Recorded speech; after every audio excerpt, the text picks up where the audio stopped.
রিয়াদের মার্কিন দূতাবাসে ড্রোন হামলা, নিরাপত্তার জন্য কর্মীদের রাখা হয়েছে আশ্রয়ে।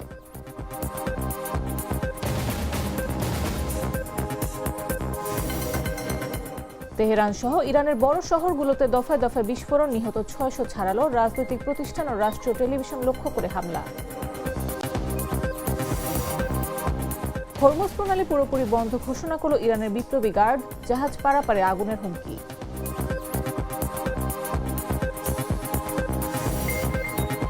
চুয়াডাঙ্গায় বিএনপির হামলায় জামায়াত কর্মী নিহতের প্রতিবাদে বিক্ষোভ মিছিল। হাফিজুর রহমান হত্যায় দোষীদের দ্রুত শাস্তির দাবি।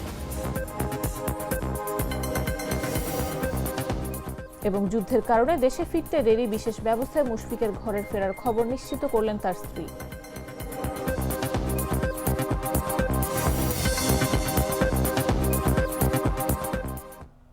বেলা ১১টা নিউজে সবাইকে আমন্ত্রণ।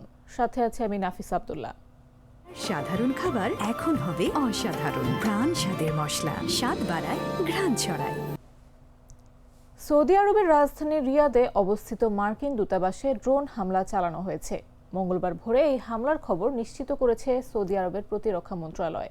সামাজিক যোগাযোগ মাধ্যম এক্সে দেয়া এক বিবৃতিতে মন্ত্রণালয় জানিয়েছে, প্রাথমিক ধারণা অনুযায়ী দুটি ড্রোন দিয়ে এই হামলা চালানো হয়েছে। এর ফলে দূতাবাস ভবনে সামান্য অগ্নিকাণ্ড ও সাধারণ ক্ষয়ক্ষতি হয়েছে। হামলার পর সৌদি আরবে নিযুক্ত মার্কিন মিশন রিয়াদ, জেদ্দা ও দাহারানে অবস্থানরত তাদের কর্মীদের নিরাপদ আশ্রয় থাকার নির্দেশ দিয়েছে। একই সঙ্গে ওই অঞ্চলের যে কোনো সামরিক স্থাপনায় অপ্রয়োজনীয় যাতায়াত সীমিত করার ঘোষণা দেওয়া হয়েছে। এদিকে মার্কিন প্রেসিডেন্ট ডোনাল্ড ট্রাম্প বলেছেন, রিয়াদের দূতাবাসে হামলার জবাব শিগগিরই দেওয়া হবে। তবে ট্রাম্প মনে করেন ইরানের স্থল অভিযান চালানোর প্রয়োজন হবে না, যদিও তিনি বলেছিলেন যে ইরানে মার্কিন স্থল বাহিনী মোতায়েনের সম্ভাবনায় তিনি ভীত নন।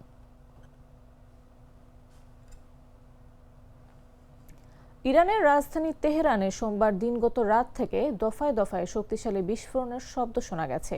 এ নিয়ে গত কয়েকদিনের হামলায় দেশ জুড়ে নিহতের সংখ্যা বেড়ে ৬০০ জনে দাঁড়িয়েছে। তবে সোমবার দিনগত রাতের হামলায় সুনির্দিষ্ট কতজন নিহত ও আহত হয়েছেন তা এখনও নিশ্চিত হওয়া যায়নি। কাতার ভিত্তিক সংবাদ মাধ্যম আল জাজিরার প্রতিবেদন থেকে জানা গেছে, গত কয়েক রাতের তুলনায় সোমবার দিনগত রাতের এই বোমা বর্ষণ ছিল অনেক বেশি ভয়াবহ। তেহরানের কেন্দ্রস্থলে অবস্থিত ইরানের অত্যন্ত গুরুত্বপূর্ণ রাজনৈতিক প্রতিষ্ঠান এক্সপিডিয়েন্সি কাউন্সিলের একটি ভবন লক্ষ্য করে হামলা চালানো হয়েছে। এছাড়া দেশটির রাষ্ট্রীয় টেলিভিশন IRIB কমপ্লেক্সেও হামলার খবর পাওয়া গেছে। তবে টেলিভিশনটির সম্প্রচার এখনও চালু রয়েছে। কেবল তেহরানই নয়, কারাজ ও কোম সহ ইরানের অন্যান্য বড় শহরগুলোতেও ব্যাপক বোমা বর্ষণের খবর পাওয়া গেছে।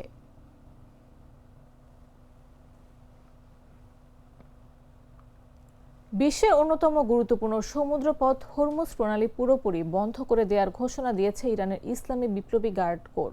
তারা হুঁশিয়ারি দিয়ে বলেছে, এই পথ দিয়ে কোনো জাহাজ পার হওয়ার চেষ্টা করলে সেটি পুড়িয়ে দেবে।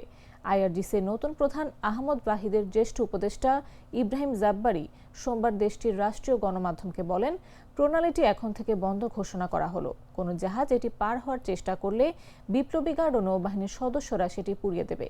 শনিবার থেকে যুক্তরাষ্ট্র ও ইসরায়েল ইরানে যৌথ হামলা শুরু করেছে।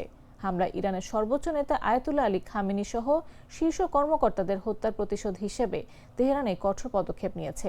IRGC টেলিগ্রাম চ্যানেলে জাব্বারি আরও জানান, তারা তেলের পাইপলাইনগুলোতেও হামলা চালাবেন এবং এই অঞ্চল থেকে 1 ফুট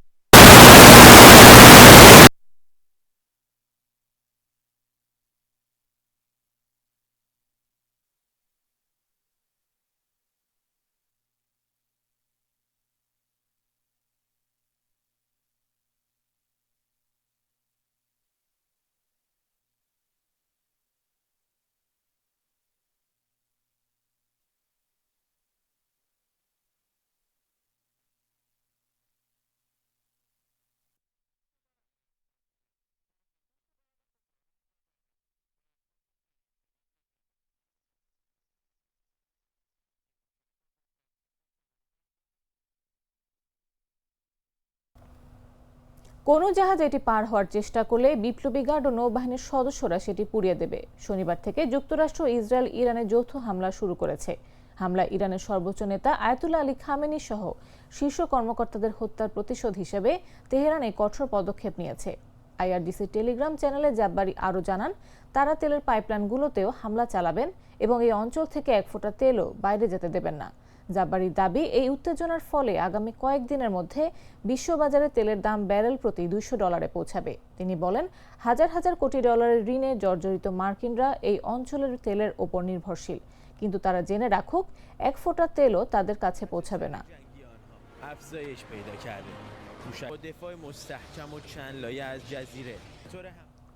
ইরানের পররাষ্ট্রমন্ত্রী আব্বাস আরাকচি বলেছেন, প্রতিবেশী দেশগুলোর সঙ্গে যুদ্ধ অবস্থায় নেই ইরান।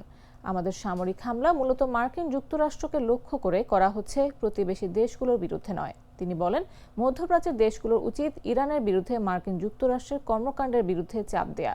যুক্তরাষ্ট্র কূটনৈতিক প্রতারণা করেছে অভিযোগ এনে ইরানের পররাষ্ট্রমন্ত্রী বলেন, যখন আলোচনা চলছিল তার মধ্যেও তারা ইসরায়েলের সঙ্গে মিলিতভাবে বিমান হামলা চালিয়েছে, অথচ সামরিক সংঘাত এড়ানোর জন্য এই আলোচনা করা হচ্ছিল। এ সময় আব্বাস আরাকচি হুঁশিয়ারি দিয়ে বলেন, উপসাগরীয় যে দেশে মার্কিন সামরিক ঘাঁটি রয়েছে সে ঘাঁটি ইরানের জন্য বৈধ লক্ষ্যবস্তু। দেশটির রাষ্ট্রীয় সংবাদ মাধ্যমকে তিনি আরও বলেন, আমরা আমাদের প্রতিবেশীদের ওপর হামলা চালাচ্ছি না, মার্কিন সামরিক ঘাঁটিগুলোর ওপর হামলা চালাচ্ছি। হোটেলে আশ্রয় নেওয়া মার্কিন সৈন্যরা আমাদের লক্ষ্যবস্তু থেকে বাঁচবে না।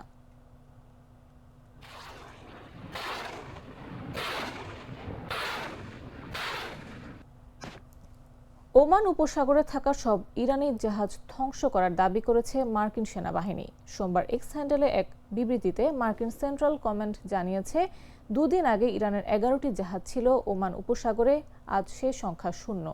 বিবৃতিতে আরও বলা হয়েছে, দীর্ঘ কয়েক দশক ধরে ইরান ওমান উপসাগরে আন্তর্জাতিক জাহাজ চলাচলে হস্তক্ষেপ ও হামলা চালিয়েছে, সেদিন এখন শেষ। এদিকে কাতারের রাজধানী দোহায় নতুন বিস্ফোরণের শব্দ শোনা গেছে। ধারণা করা হচ্ছে, ইরানের ব্যালিস্টিক ক্ষেপণাস্ত্র এবং ড্রোন হামলার ফলে এই বিস্ফোরণ হতে পারে। গ্লিটারের টুইন লেমন ও অ্যান্টিব্যাকটেরিয়াল ফর্মুলা বাসনকে চকচকে জীবাণুমুক্ত করে আমাদের দেয় গ্লিটার গ্যারান্টি। চুয়াডাঙ্গার জীবননগরে বিএনপির হামলায় জামাতে ইসলামীর এক কর্মী নিহতের ঘটনায় বিক্ষোভ মিছিল করেছে সদর উপজেলা ও পৌর জামায়াত। সোমবার বিকেলে শহরের চৌরাস্তা মোড়ের মুক্ত মঞ্চে সমাবেশ শেষে বিক্ষোভ মিছিল বের হয়। সমাবেশে জামায়াতের নেতারা বলেন, বিএনপির সন্ত্রাসীরা নৃশংস হামলা চালিয়ে জামায়াত কর্মী হাফিজুর রহমানকে হত্যা করেছে। দ্রুততম সময়ের মধ্যে জড়িতদের শনাক্ত করে আইনের আওতায় আনতে হবে। একই সঙ্গে বিএনপি চাঁদাবাজ, দখলবাজ ও দুর্নীতিবাজদের প্রতিহত করার আহ্বান জানান নেতারা। এই সময় বক্তব্য রাখেন জেলা জামায়াতের সেক্রেটারি অ্যাডভোকেট আসাদুজ্জামান আসাদ, পৌর জামায়াতের আমির হাসিবুল ইসলাম, সহকারী সেক্রেটারি হুমায়ুন কবির শান্ত, সদর উপজেলা জামায়াতের আমির মৌলানা বিলাল হোসাইন, জেলা ইউনিট সদস্য আব্দুর রউফ এবং জেলা ইসলামী ছাত্র শিবিরের সভাপতি সাগর আহমেদ প্রমুখ। সমাবেশ শেষে হাফিজুর রহমান হত্যার প্রতিবাদে ও দোষীদের শাস্তির দাবিতে জামাতে ইসলামীর নেতাকর্মীরা বিক্ষোভ মিছিল বের করেন। মিছিলটি শহরের চৌরাস্তা মোড় থেকে শুরু হয়ে প্রধান প্রধান সড়ক প্রদক্ষিণ শেষে একই স্থানে এসে শেষ হয়।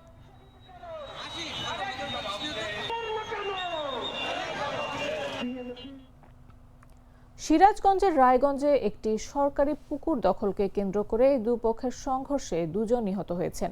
এই ঘটনায় অন্তত 11 জন আহত হওয়ার খবর পাওয়া গেছে। সোমবার উপজেলার ধামাইনগর ইউনিয়নের গোয়ালপাড়া গ্রামে এই সংঘর্ষের ঘটনা ঘটে। নিহতরা হলেন ওই গ্রামের মৃত মমশের আলীর ছেলে ইসমাইল ও মৃত ময়দান আলীর ছেলে আব্দুস সালাম। পুলিশ ও স্থানীয়রা জানায়, ওই গ্রামের 5 বিঘা সরকারি পুকুর নিয়ে দীর্ঘ 15 বছর ধরে আওয়ামী লীগ সমর্থিত আসমত আলীর সঙ্গে বিএনপির সমর্থক আবু বকর সিদ্দিকের বিরোধ চলে আসছিল।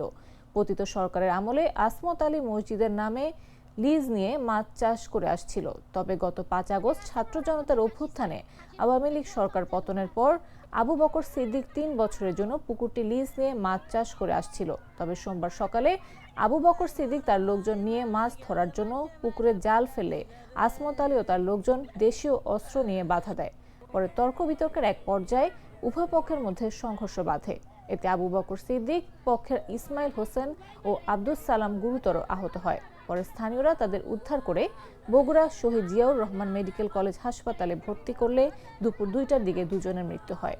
রায়গঞ্জ থানার ভারপ্রাপ্ত কর্মকর্তা গোলাম কিবরিয়া জানান, ওই পুকুর নিয়ে 2007 সালেও একজন নিহতের ঘটনা ঘটেছিল। সেই সঙ্গে ঘটনায় জড়িতদের গ্রেফতারের জোরালো চেষ্টা চলছে বলে তিনি জানান।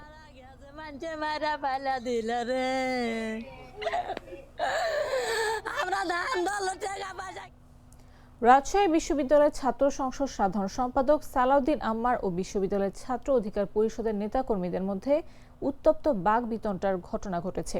সোমবার রাকসু ভবনের সাধারণ সম্পাদক কার্যালয়ে এই ঘটনা ঘটে। গত 28 ফেব্রুয়ারি ছাত্র অধিকার পরিষদের রাবি শাখার সভাপতি মেহেদী মারুফ সামাজিক মাধ্যমে রাকসুর কার্যক্রম সমালোচনা করে একটি পোস্ট দেন।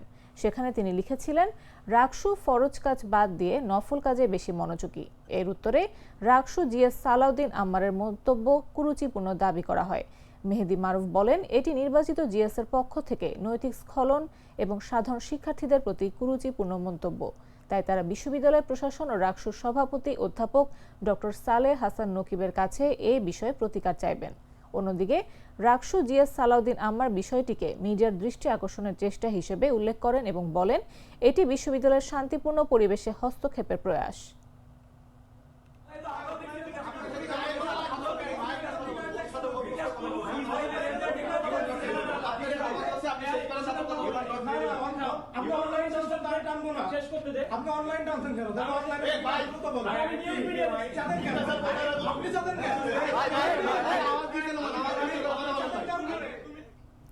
টাঙ্গাইল ৮ আসনের সাবেক সংসদ সদস্য ও জেলা আওয়ামী লীগের সাধারণ সম্পাদক জোয়াহিরুল ইসলামকে রাষ্ট্রীয় মর্যাদায় বাবা মায়ের কবরের পাশে দাফন করা হয়েছে।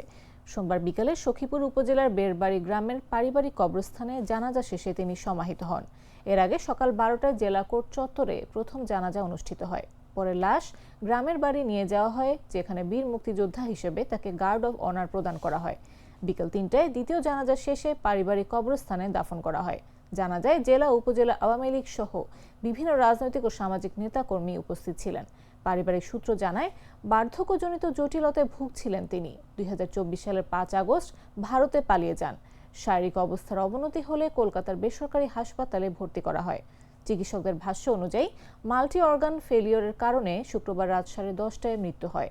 জোয়াহিরুল ইসলাম 2018 সালে টাঙ্গাইল 8 আসন থেকে সংসদ সদস্য নির্বাচিত হন এবং জেলা আওয়ামী লীগের সাধারণ সম্পাদক হিসেবে দায়িত্ব পালন করেন।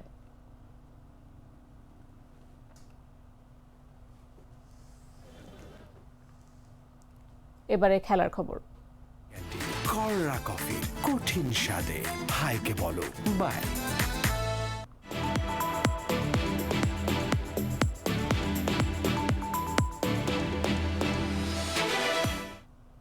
পবিত্র উমরা হজ পালন করতে সৌদি আরবের মক্কা নগরীতে গিয়েছিলেন বাংলাদেশ দলের মুশফিকুর রহিম, কিন্তু ফেরার পথে বাধে বিপত্তি। ইসরায়েল আক্রমণ করে বসে ইরানে, ফলে পুরো মধ্যপ্রাচ্যে দেখা দেয় অস্থিরতা। ফলে দেশে ফিরতে চেয়েও ফেরা হয়নি তার। জেদ্দা থেকে দুবাই হয়ে দেশে ফেরার কথা ছিল মুশফিকের, কিন্তু গত 28 ফেব্রুয়ারি রওনা হয়েও যুদ্ধের কারণে আবারও জেদ্দায় ফেরত আসেন তিনি। এক ফেসবুক পোস্টে সেটি নিজেই নিশ্চিত করেন বাংলাদেশ দলের এই অভিজ্ঞ ক্রিকেটার। এর আগে জানা গেছে, বিশেষ ব্যবস্থায় দেশে ফিরছেন মুশফিকুর রহিম। অবশেষে নিরাপদে বাসায় পৌঁছালেন তিনি। এক ফেসবুক পোস্টে তা নিশ্চিত করেছেন মুশফিকের সহধর্মিণী জান্নাতুল কিফায়েত মন্ডি। তিনি লেখেন, মুশফিক নিরাপদে বাসায় ফিরে এসেছে। যারা আমার খোঁজ খবর নিয়েছেন এবং আমাকে মানসিক সমর্থন দিয়েছেন, সকল আপনজনকে অসংখ্য ধন্যবাদ। চলমান যুদ্ধ পরিস্থিতি নিয়েও উদ্বেগ প্রকাশ করে সবকিছু শান্ত হওয়ার দোয়াও করেছেন মুশফিকের স্ত্রী।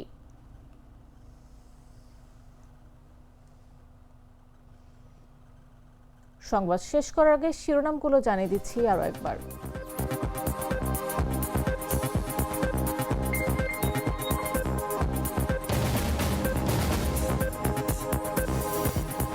রিয়াদের মার্কিন দূতাবাসে ড্রোন হামলা, নিরাপত্তার জন্য কর্মীদের রাখা হয়েছে আশ্রয়ে।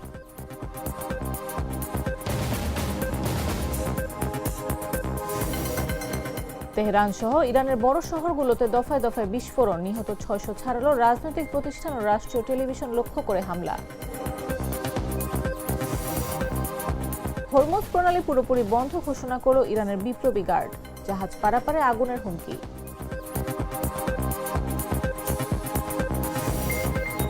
চুয়াডাঙ্গায় বিএনপির হামলায় জামায়াত কর্মী নিহতের প্রতিবাদে বিক্ষোভ মিছিল। হাফিজুর রহমান হত্যায় দোষীদের দ্রুত শাস্তির দাবি। এবং যুদ্ধের কারণে দেশে ফিরতে দেরি, বিশেষ ব্যবস্থায় মুশফিকের ঘরের ফেরার খবর নিশ্চিত করলেন তার স্ত্রী।